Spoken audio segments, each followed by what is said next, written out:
we're gonna look at Marcus Morris real quick. He was hanging around. I think I got him for like 8 or 9K, which for the sake of the channel, if a card is 9K, I'll just pick it up. I'm not gonna sit here and snipe all day. I got work to do.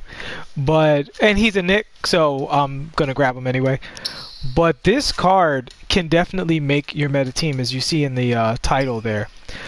Marcus Morris has a gun. This guy can really, really shoot the basketball. He has an excellent release.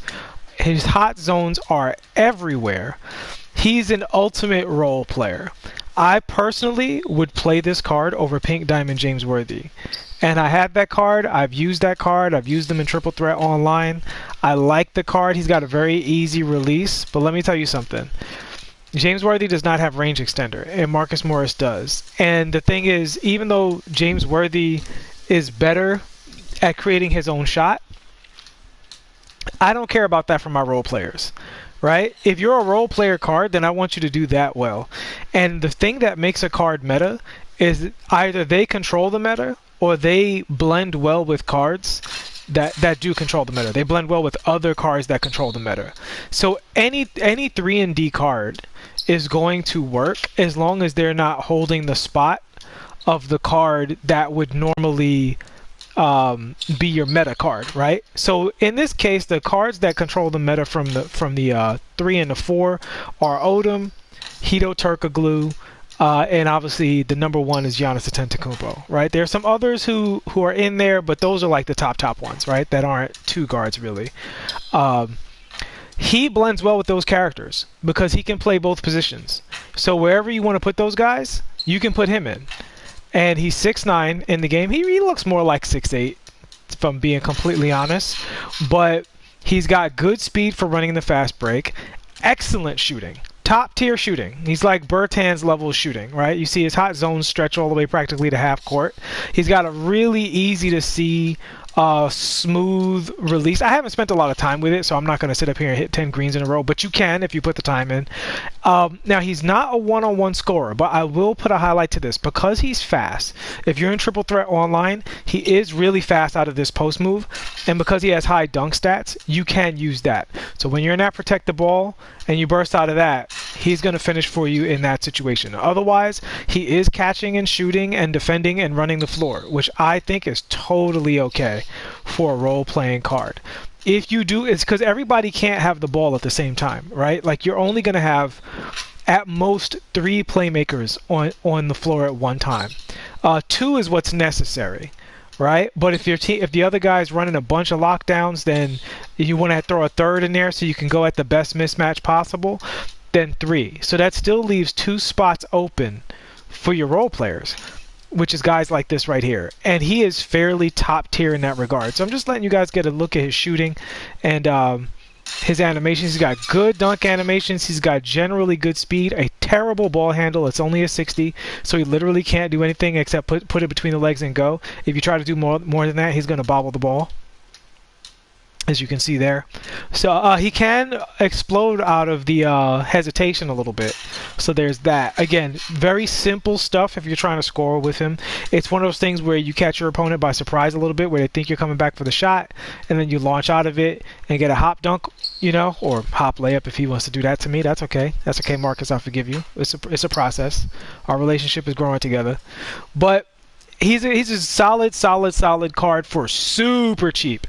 This is a card you can put in, like, if you don't have diamonds and pink diamonds everywhere, or like say even a card like say Dr. J, who is a good card, but he doesn't really spread the floor for you. So if you're running Dr. J with say Giannis, you definitely would want to run Marcus Morris over Dr. J with Giannis. He's going to make it easier for Giannis to score, right? He's going to make it easier for Derrick Rose and T-Mac to score if you're running those cards. Now, if you're not running those cards and you're running and you need more options because you don't have just a true killer that way, then yeah, maybe you want to go another way. So let's take a look at his stats real quick up close when you've got a little floor general and stuff on him. So as you can see, hot zones, literally the whole court's a hot zone. It's just outstanding hot zones.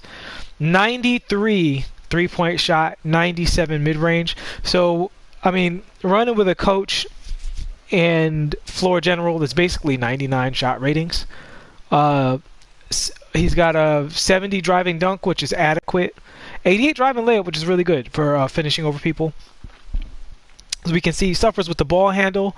Not the greatest post moves, not the greatest post fade. Again, he is not a one-on-one scorer. He is a role player. But as a role player, he's fantastic. Very solid defensive rebounds. And solid offensive rebounds, too. Again, not 4-4, but you throw him at the 3, and he's going to outdo some guys at that position.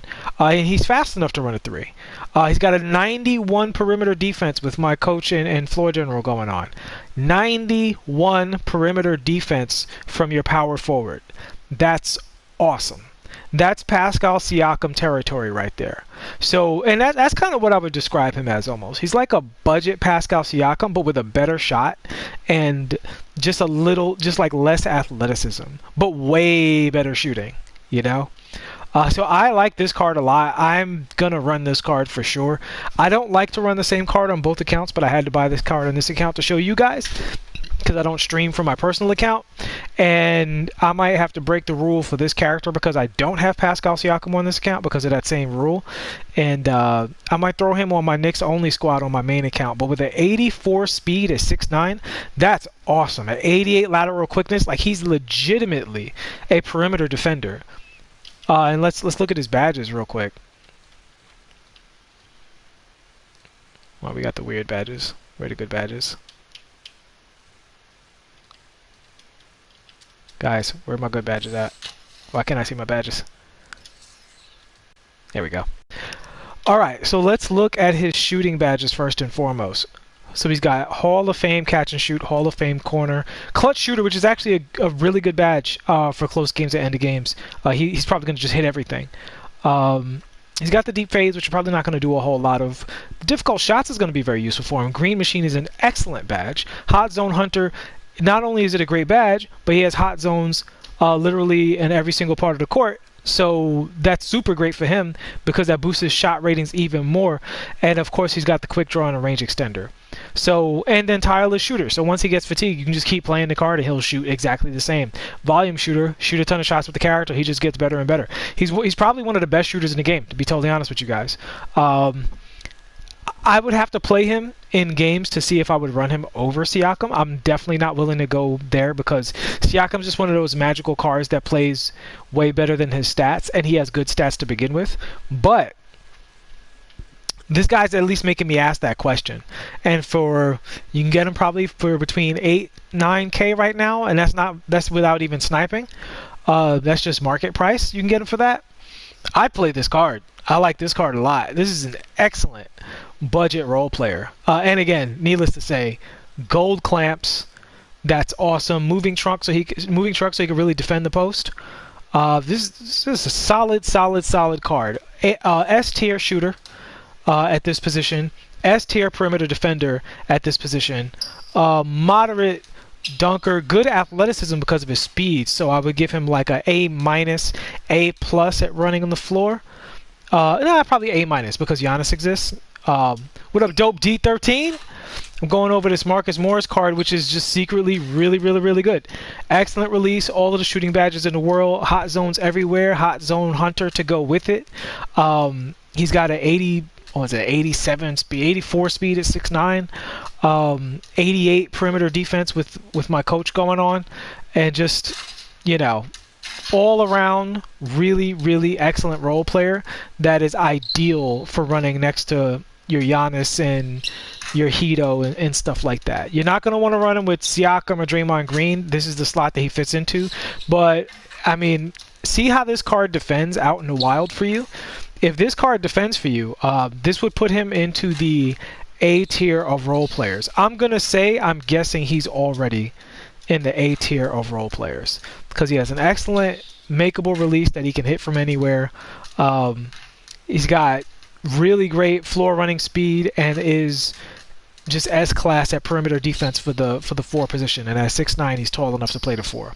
So yeah, that's the Marcus Morris deep dive. I definitely would say market price for this card is pretty fair, between 7 and 10K.